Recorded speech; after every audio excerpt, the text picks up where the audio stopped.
7. When the air raid was finally over, John Rabe followed the crowd out of the dugout and went to the International Safety Zone Committee headquartered at 5 Ninghai Road, the compound for the German embassy before the ambassador and his entire staff had evacuated.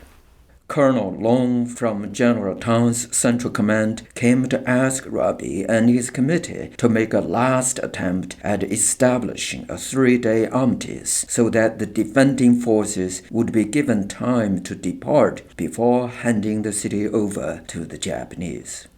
Rabe and his committee spent the next several hours laboring over the armistice proposal, a telegram to be sent to the American ambassador asking him to help broker the armistice, a letter that General Tang had sent to Rabe asking the committee to initiate the move for armistice, and rules of conduct for the intermediary who, under cover of a white flag, was to deliver a letter concerning armistice to the supreme commander of the Japanese troops. General Tang wanted the armistice proposal to be worded so that no word of surrender would be mentioned, and that its idea would be viewed as having come from the International Committee. That way, Tang would be covered and would not feel censure from the Generalissimo if things went amiss.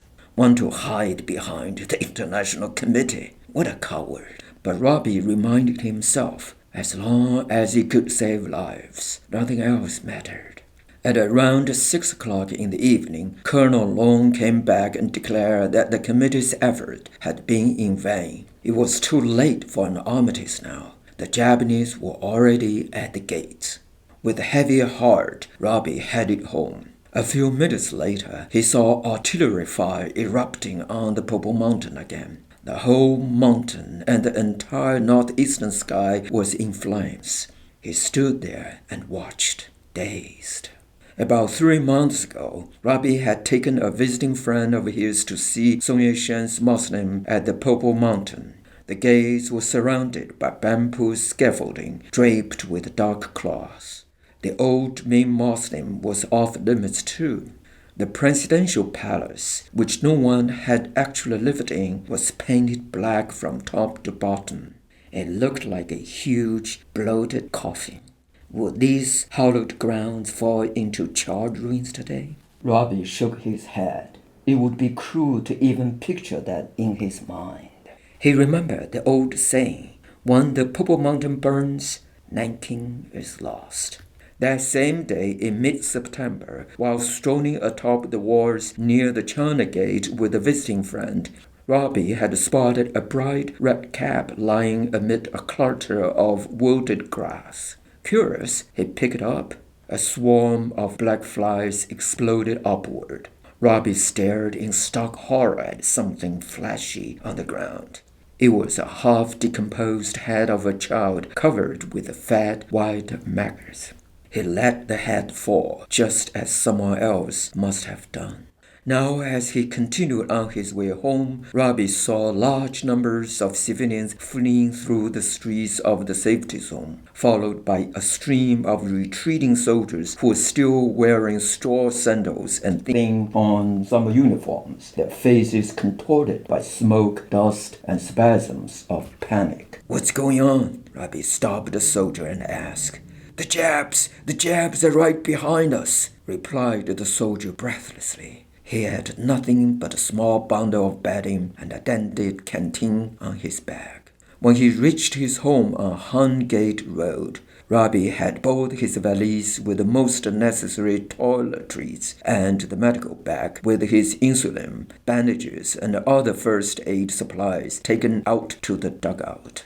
What else? What else? He kept asking himself while running through the rooms.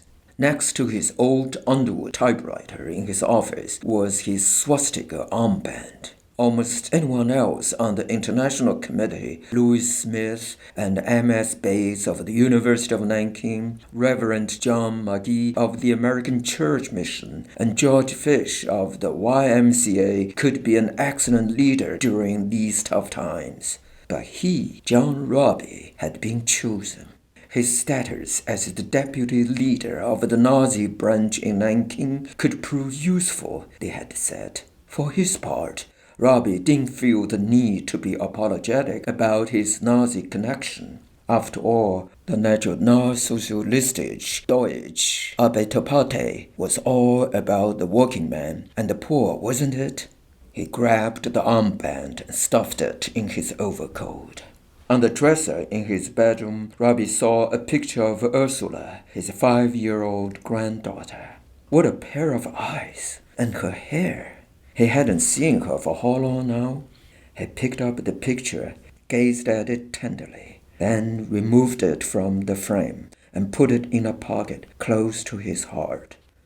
Now he was ready. By 8 o'clock that evening, the southern horizon was awash in red flames.